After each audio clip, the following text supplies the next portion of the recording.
नमस्कार, उत्तराखंड की खबरों के साथ मैं हूं मनोज मानस। खबरों का रुख करेंगे उससे पहले देख लेते हैं इस वक्त की अहम हेडलाइंस।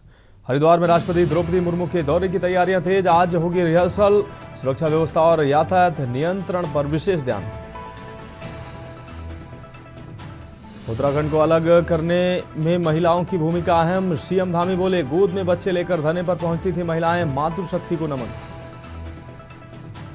आज से शुरू होगा डेरा कॉमेडी फेस्ट, गुदगुदाएंगे द कपिल शर्मा शो के सितारे, सीएम करेंगे उद्घाटन।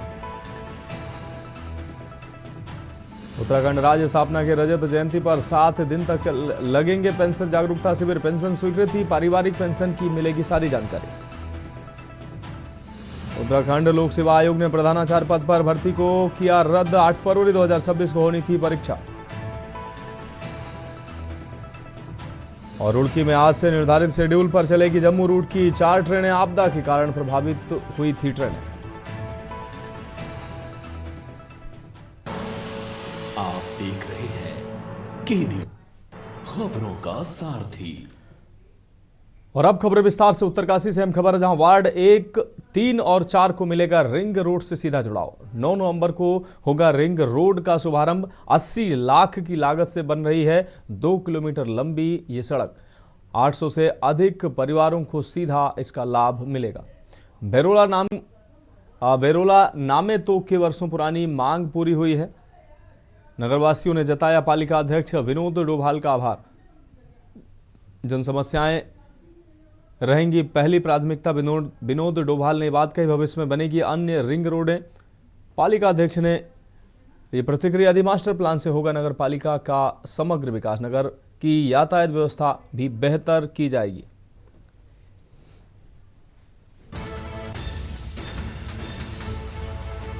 उत्तरकाशी वार्ड 1, 3 और 4 को रिंग रोड की सौगात। 9 नवंबर को होगा पार्किंग।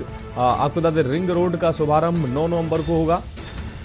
80 लाख की लागत से बन रही 2 किलोमीटर लंबी सड़क। 800 से अधिक परिवारों को इसका सीधा लाभ मिलेगा।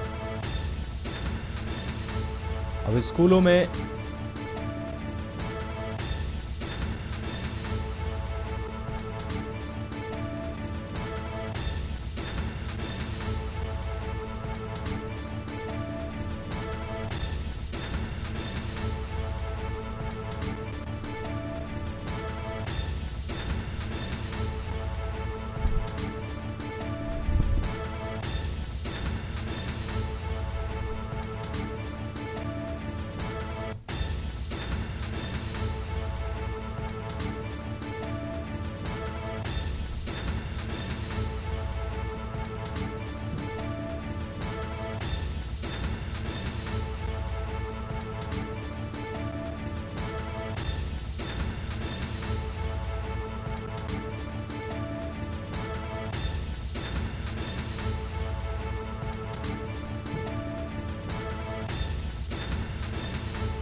भविष्य में बनेगी रिंग रोड में, पालिका अध्यक्ष ने बात कही।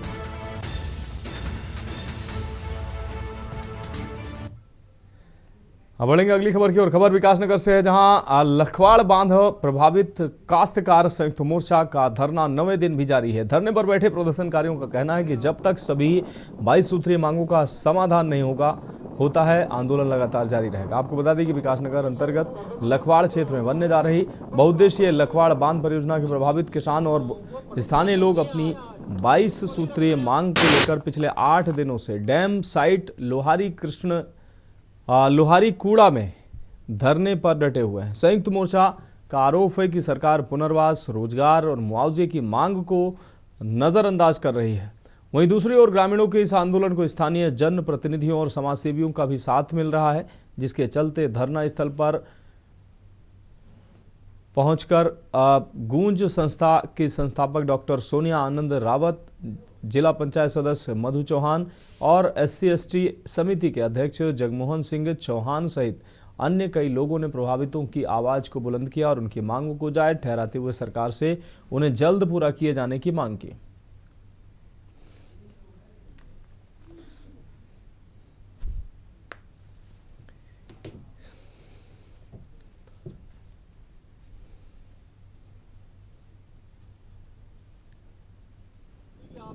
प्रतिज्ञा करने आज इसको नहीं रखना है। सरकार की तरफ से कोई खास इसमें भी पहल नहीं हुई है।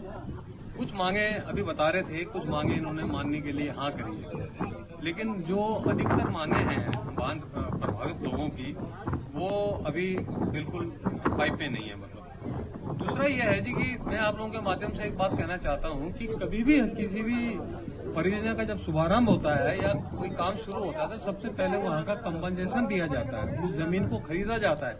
लेकिन यहाँ बिल्कुल उल्टा हुआ। ये हमारा क्षेत्र SC/ST OBC बाहुल्य क्षेत्र है। हम लोगों की ये जो जमीनें हैं जहाँ ये डैम बन रहा है कि लखवाड़ बांध प्रभावित समिति जो यहाँ पर सभी लोग एकत्रित हुए हैं, पहले तो मैं उनको बहुत हौसला अफजाई करना चाहूंगी कि वाकई वो हौसले वाले लोग हैं जो लोग आज सरकार के विरोध में यहाँ पर बैठे हुए हैं, क्योंकि ये प्रोजेक्ट भी जो है वो BJP सरकार के द्वारा ही यहाँ पे निर्मित किया जा रहा है। और मैं समझती हूँ कि जिस तरह का अत्याचार यहाँ पे RLD कंपनी जिस तरीके से कर रही है, और ये जो कंपनीज हैं ये ऊंचे लेवल की कंपनीज हैं, और ये हम कतई बर्दाश्त नहीं करेंगे कि हमारे लोकल फॉर वोकल का नारा दी है वो आज हमारे जो युवा है, जो बेरोजगार जो हमारे युवा है, ये देखिए सारे बेरोजगार लोग हैं, इनके साथ अत्याचार हम कैसे सहन करेंगे भाई। देखिए, आज मैं अगर यहाँ पर आई हूँ तो निश्चित रूप से ये जो संयुक्त संघर्ष मोर्चा है इसके समर्थन के लिए आई हूँ। मैंने इनकी मांगें भी देखी है और मुझे लगता है कि अगर कोई अपनी मातृभूमि, अपनी जन्मभूमि अगर कोई राष्ट्र निर्माण के लिए दे रहा है तो जो कुछ उनकी मांगे हैं उसको मांगने का उनको हक है।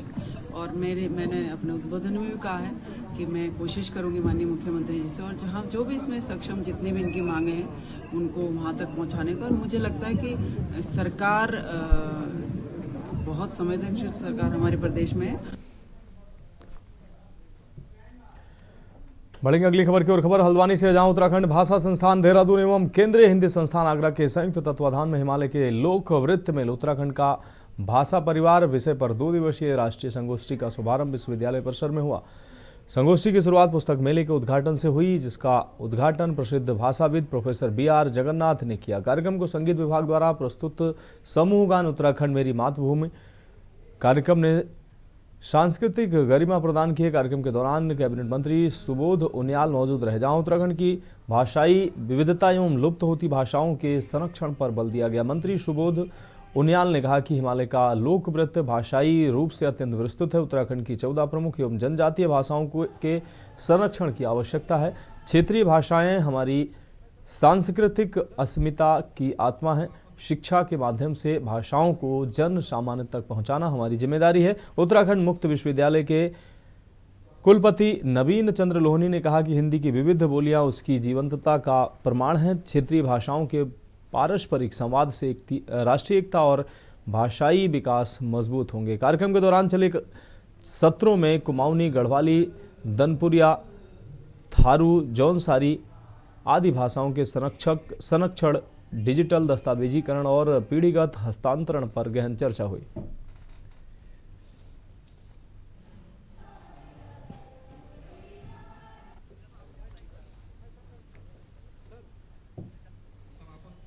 पहले तो बहुत पूरे उत्तराखंड मुक्त विश्वविद्यालय से जुड़े हुए सभी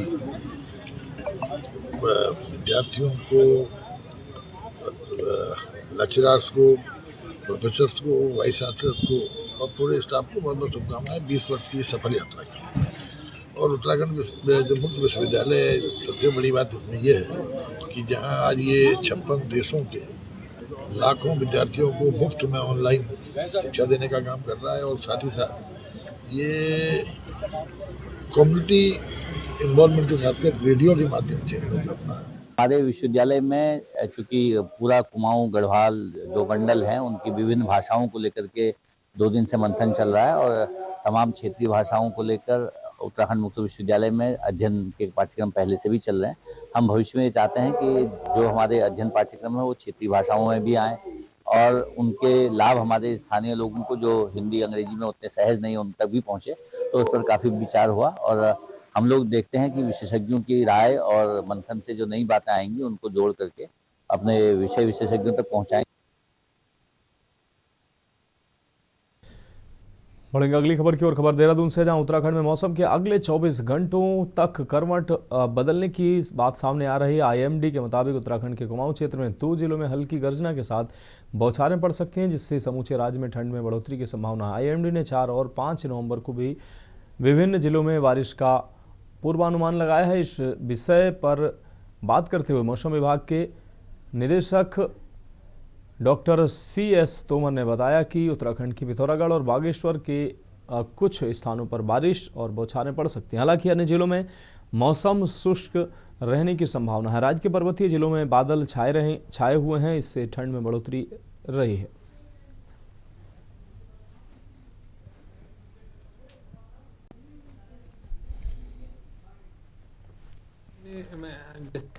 इस समय जो है मौसम धीरे धीरे हमारे नॉर्मल्स भी जो है कम हो रहे हैं। तो अभी ग्रेजुअली जो है इस अभी जैसे मैंने बताया पश्चिम विक्षोभ भी आ रहा है। अभी कुछ कल भी हमको पिछले 24 घंटे में कहीं कहीं बूंदाबांदी रिपोर्ट हुई है और अगले 24 घंटे में कहीं कहीं हमको जैसे चांसेस है। तो ऐसे ऐसे ये जो है से अभी फर्स्ट वीक में स्पेशली हमको ऐसा संभावना बन रही कि जो है मैक्सिमम टेम्परेचर में थोड़ा सा जो है टेम्परेचर फॉल होगा, जबकि मिनिमम टेम्परेचर में जैसे हो सकता है कि इतना फॉल ना हो 2 से 3 डिग्री, क्योंकि बादल रहने के चांसेस ज़्यादा है।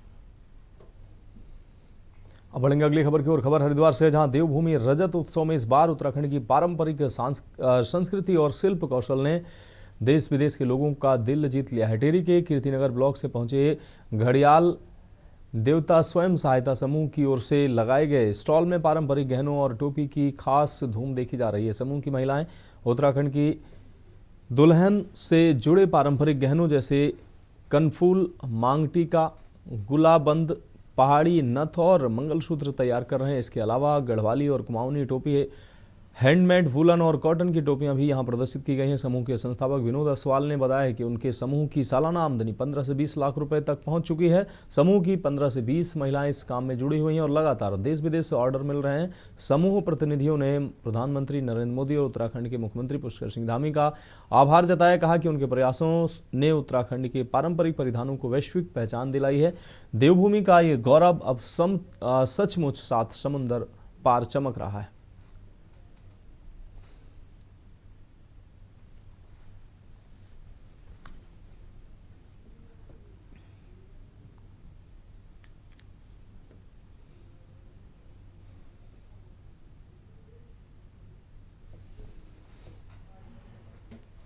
और मेरा पिछले 5 साल से अपना पारंपरिक परिधान जो हमारे उत्तराखंड की संस्कृति होती है उसके लिए मैं काम कर रहा हूँ। उसमें हमारा ये पहाड़ी टोपी जो मैं लगा के रखा हूँ, इस पर ब्रह्म कमल के साथ हमारा उत्तराखंड की संस्कृति के नाम से जाना जाता है। और साथ में ये हमारी जौन साड़ी और ये हैंडमेड ज्वेलरी वगैरह, इसका हम पिछले 5 सालों से लगातार काम कर रहे हैं। मेरे पास हमारा ये घंटाकरण देवता के नाम से स्वयं सहायता समूह है और हमारे पास जो महिलाएं 15 से 20 महिलाएं जो अपने हाथ से बनाकर ये विभिन्न प्रकार के टोपियां और ये हैंडमेड ज्वेलरी तैयार करती हैं। और इसके लिए हमें जो इस प्रकार के इवेंट्स होते हैं, सरकार की तरफ से भी हमें मौका मिलता है इवेंटों में जाने का, और कुछ प्राइवेट मेले होते हैं उनमें भी हम अपने प्रोडक्ट्स को लेके जाते हैं।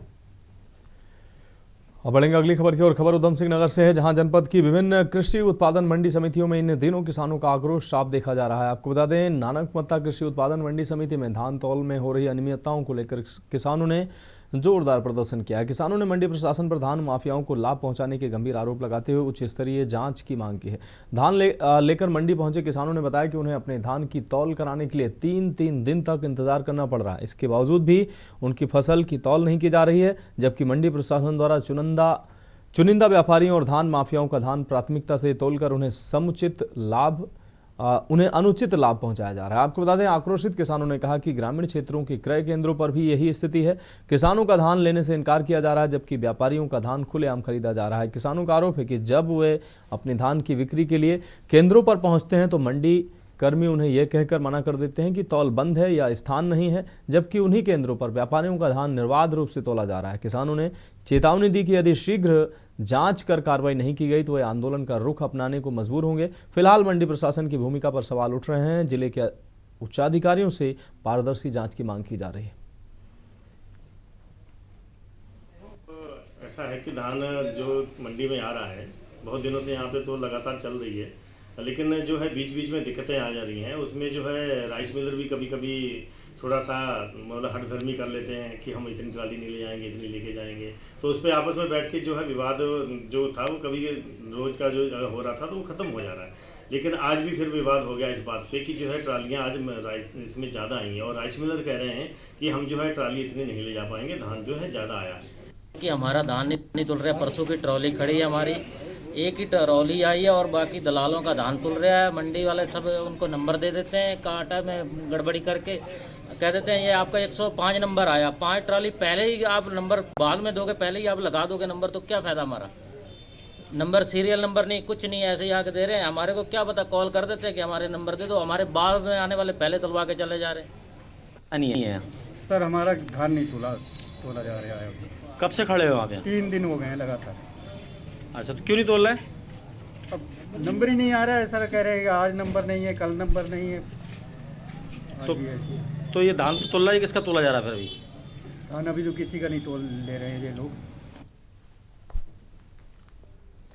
बढ़ेंगे अगली खबर की ओर। खबर देहरादून से, जहां उत्तराखंड के मुख्यमंत्री ने प्रदेशवासियों को इगास बग्वाल यानी कि बूढ़ी दिवाली की हार्दिक शुभकामनाएं दी है। उन्होंने इस पारंपरिक लोक पर्व को देवभूमि की आत्मा, परिश्रम, आस्था और लोक जीवन की पहचान बताया है। मुख्यमंत्री ने कहा कि राज्य सरकार उत्तराखंड की समृद्ध लोक परंपराओं और सांस्कृतिक धरोहरों के संरक्षण एवं संवर्धन के लिए प्रतिबद्ध है। उन्होंने प्रदेशवासियों से आह्वान किया है कि इस पावन अवसर पर हम सभी अपनी संस्कृति और परंपराओं को जीवित रखने का संकल्प लें।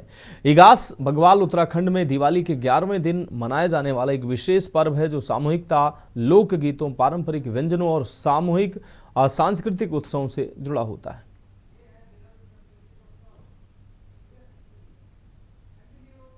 बढ़ेंगे अगली खबर की ओर। पौड़ी जिले के चौबट्टा खाल विधानसभा क्षेत्र अंतर्गत बीरो खाल विकासखंड के खंड विकास अधिकारी जयपाल सिंह पयाल के सेवानिवृत्त होने पर कार्यालय परिसर में भव्य विदाई समारोह आयोजित किया गया। जनप्रतिनिधियों, सामाजिक कार्यकर्ताओं और कर्मचारियों ने उनके 36 साल 6 महीने 19 दिन के सेवा काल को यादगार बताते हुए उनके ईमानदार और कर्तव्यनिष्ठ कार्यशैली की सराहना की। कार्यक्रम में ब्लॉक प्रमुख नेहा नेगी, जिला पंचायत सदस्य रजनी रावत सहित कई गणमान्य व्यक्तियों ने उन्हें पुष्पगुच्छ, साल, स्मृति चिन्ह भेंट कर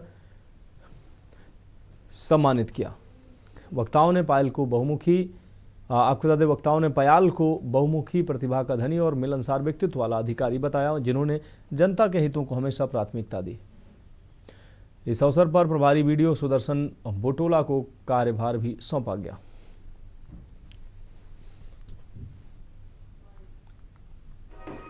बहुत अच्छा है और मैं इस विकासखंड में पहले भी रह चुका हूँ और पहले मैं ये वीडियो बन के यहीं पे आया था और पूरा मुझे इस क्षेत्र का पूरा नॉलेज है।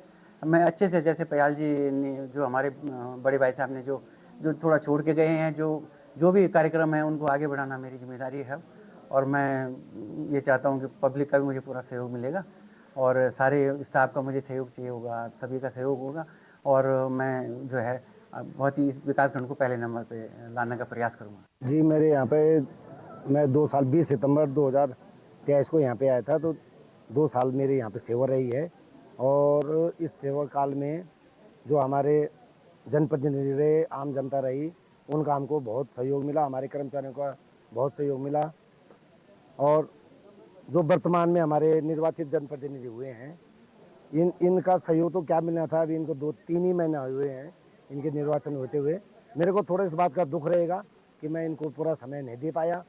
फिर भी मेरी ये कोशिश रहेगी कि ये लोग इनका हमारा संपर्क तो बना ही रहेगा। चैनल के माध्यम से आज हमारे जो खंड विकास अधिकारी जयपाल पयाल जी थे, उनके विदाई समारोह में जो आप वहाँ पर पहुँचे, तो मैं सबसे पहले तो आपका धन्यवाद करता हूँ।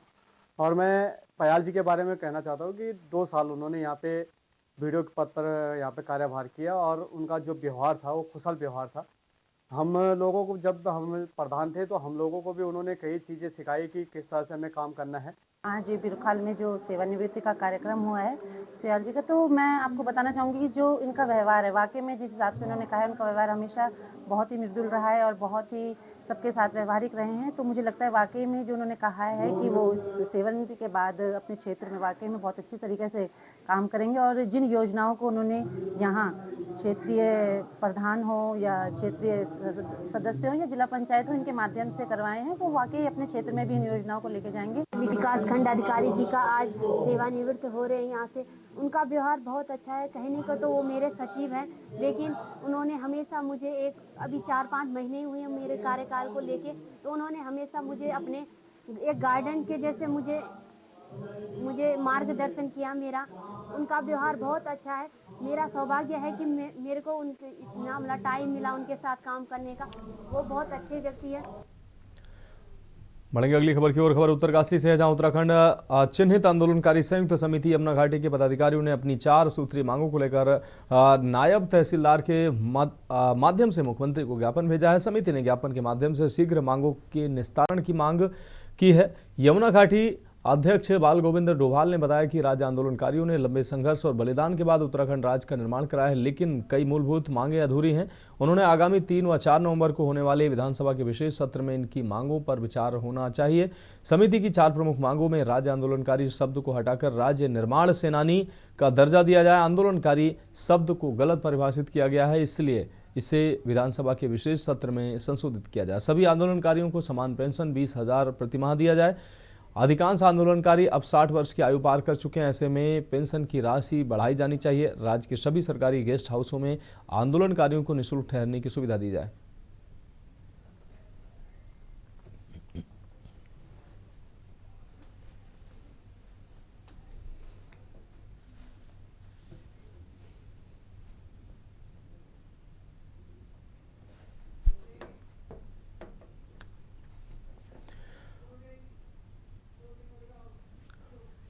फिलहाल उत्तराखंड की खबरों में अभी के लिए मेरे साथ इतना ही। मुझे दीजिए इजाजत और आप देखते रहिए के न्यूज इंडिया।